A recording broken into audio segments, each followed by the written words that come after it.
Hello, everybody. It's Dave Neal, stand-up comic, host of Bachelor Nation News in the Rush Hour podcast. And we've got Bachelorette Jenn Tran responding to a source that said she's definitely dating Sasha.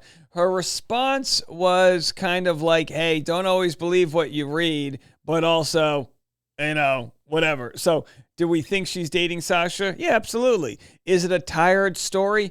Absolutely. Is there anything else to cover in Bachelor Nation? Absolutely not. So giddy up, buckle up, and enjoy the Christmas season. Don't be a Grinch. Also, if you want other non-Bachelor content, I'm covering the UFOs. I'm covering the healthcare CEO, Luigi Mangione assassination, and the adjuster. I'm covering all that on the podcast right here, the Rush Hour with Dave Neal. You can scan that QR code twice a day. I got all the news for you. I got Christmas updates. I got it all. So if you feel like you're not caught up on all the water cooler stories, scan that QR code and thank me in advance. All right, so let's get into it. Not only are we going to share the clip from Jenn Tran with what she had to say in response to that relationship rumor, but we've also got Variety posting a who's who of who? Oh my Lord, sweet baby Jesus, Variety's 30 most powerful women on reality TV in 2024. They could have done Variety's 100 most powerful women on reality. It's a very niche group they've got here. So somewhere down the list, they've got Joan, the Bachelorette, and they've also got Jenn Tran. Some of these folks, I have to tell you, I don't know. A lot come. Oh, Brittany Cartwright, very nice. A lot of them. Again, some reality TV people are on reality TV because they've got some sort of professional credential, and then sometimes they're just good at drama. And then sometimes it's somewhere in between. So is that Sammy from Jersey Shore? Oh, Sammy Sweetheart. Oh, good. The Jersey Shore still kicking. So either way, Jen's in there somewhere. A lot of Bravo contestants. But we'll get into, Ariana's in there. Of course, Ariana should be number one. Are you kidding me? Is Ariana not the number one reality TV star out there? I believe so. Either way, let's go to what Jenn had to say regarding the article we shared yesterday, which is a source saying she's dating Sasha. Here's what she had to say. Hold on, let's go back to the beginning. She says the news is going to say what the news is going to say. That's how the news works. News is going to say what the news is going to say, and people are going to say what they want to say. But I mean, if it's not coming out of my mouth or Sasha's mouth, then it's just like not. I would say it's not out there yet. So I would say don't believe everything you hear. And I'm just like, I'm a very private person and trying to figure out how to live a very public life. All of this is like still very new to me. And really, I'm just like having fun with it all. There it is. News is gonna say people have responded to this saying, are you kidding me? Jenn Tran says she's private. The comments are hilarious. Love you, Jen, but you're not private. All of the posts and the teasing that they do. And by the way, that's fine. I don't care. What do I care? Do whatever you want. Don't be private. Be private. Whatever. She actually, and this is the problem that happens with the leads is that people get very nosy. And I'd be the same way. The more people would want to know about my relationship, the more I'd say, kick rocks. Who cares?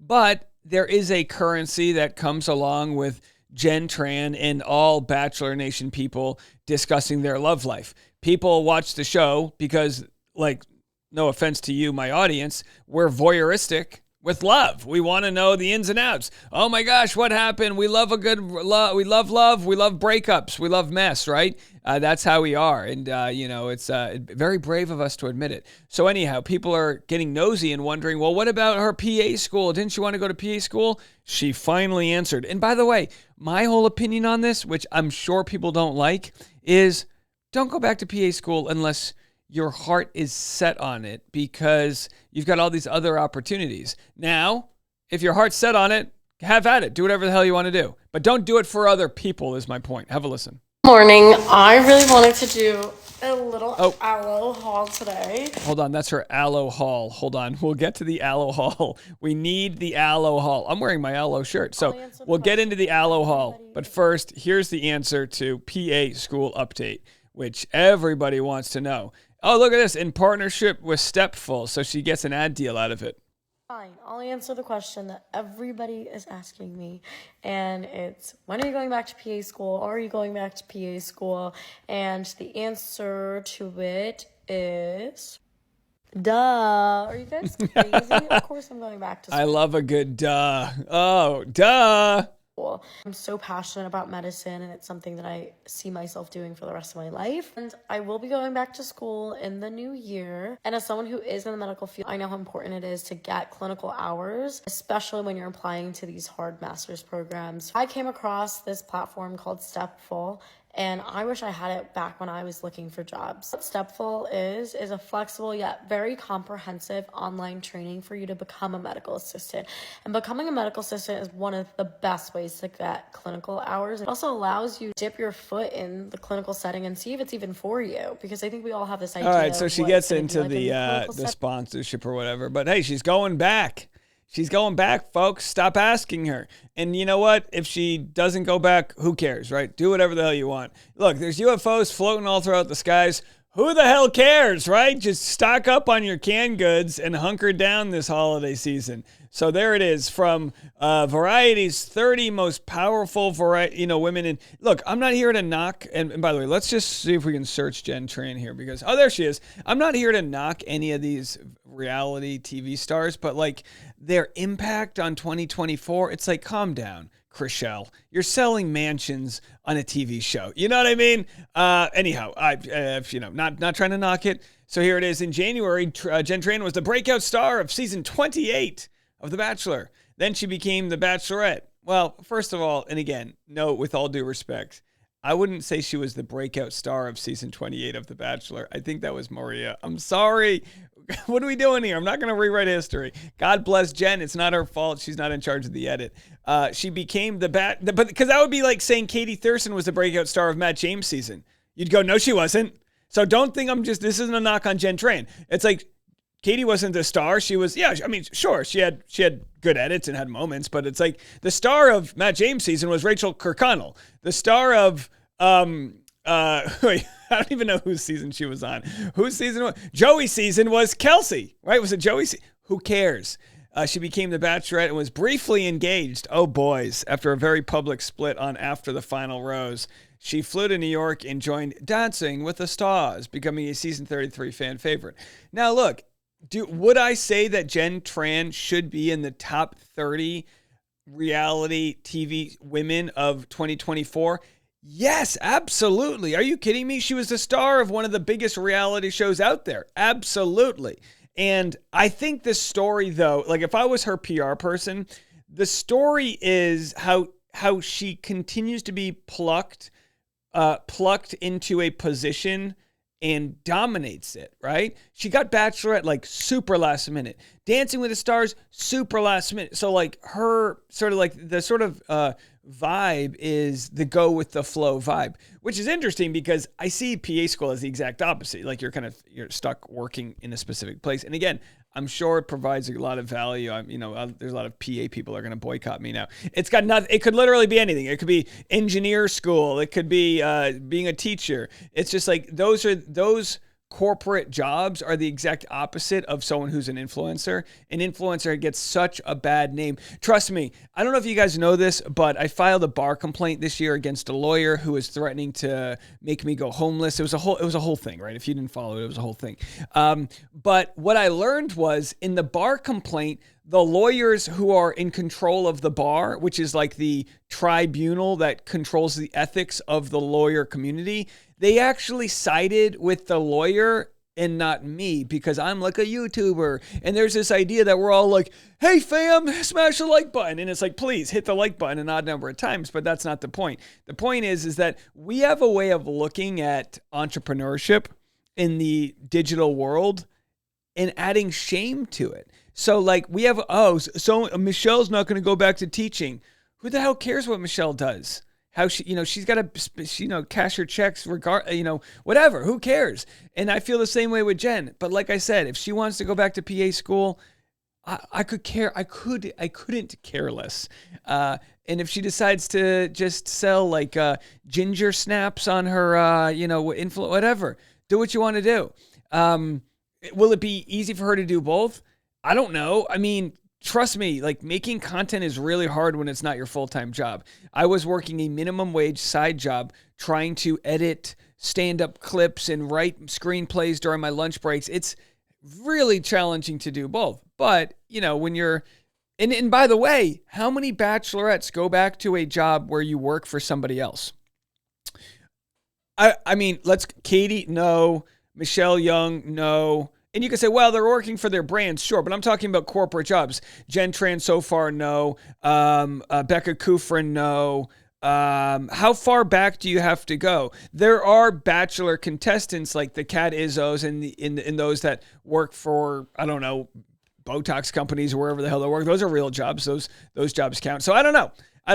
But anyway, we're just lollygagging here. We're lollygagging. It's 6 days till Christmas. What do you want from me? I'm wearing long johns, okay? I'm drinking peppermint mocha Dunkins. By the way, does anybody work at Dunkin's corporate? Speaking about working for a corporation, if you could get me a sponsorship right here, I mean, I'm just giving away this shit for free. It'd be very nice to make a buck or two. Jen, share your PR people with me. Speaking of the PR game, I mean, here's Jen doing a aloe haul. Because I always go in there and I see the cutest stuff, but I never actually buy. Also, excuse my little bruising. I just got my lips done, so they're healing. So they're going to go down a little bit more. Her lips are bruised because she just got them done, which are injections, which I have nothing against. I personally still worry about, oh boy, I hope I'm wrong, but imagine if everyone who says the fillers dissolve themselves, imagine if they actually don't and they just like collect in your chin or something over time.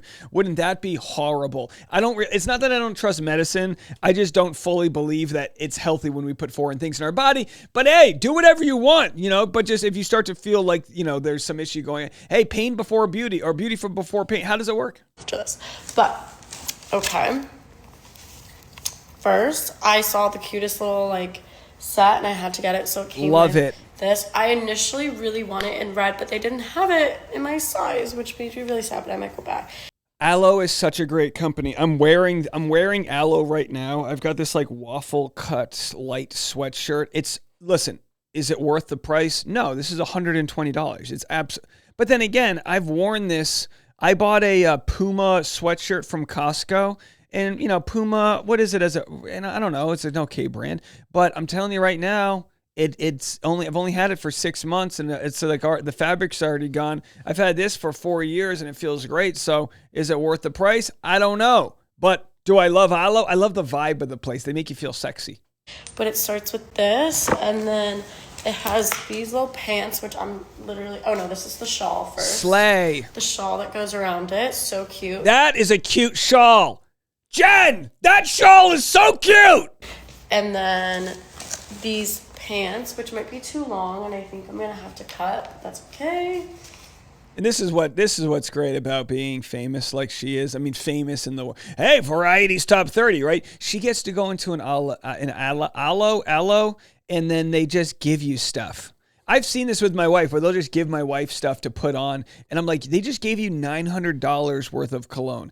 If I could tell you guys, I've got some right here. The amount of cologne in perfume my wife has sent to her, I'm talking thousands of dollars worth. And you and I, us idiots, we spend $140 on this stuff, and it's like it's anyhow. The point is that we spend more on products so people like Jen can get it for free. But hey, that's capitalism. She shares it on there. Not only did she get it for free, I'm sure they paid her a good bit, or maybe not. Maybe they didn't pay her to do this, but it's like if you're going to get free stuff, there is an obligation to share it online. It's so cute. This might be my airport fit today, or I was thinking, I was really just shopping for an airport outfit. Or these sweatpants, which look so comfy. And then so expensive. Just this, I'm obsessed with the color red. These are $150 pieces of clothing. I mean, it's absolutely insane. From Aloe, If anybody, drop a comment. Does anybody have a cheap alternative to clothes that fit and have the same quality as Aloe? There's got to be something out there for half the price, right? Shade of red is exactly the red that I like, so I might wear this instead. I don't know. Let's get ready to go to a podcast, but we can't go with these All right, so she's, code after code. She's making a fortune, guys. All I'm saying is this. Here's all I'm trying to say. I don't know how much the world of PA pays. I'm guessing it's $80,000. And I'm telling you right now, she's making, look at Rachel Lindsay, right? Rachel Lindsay was the Bachelorette, and she makes, what did she say, $66,000 a month?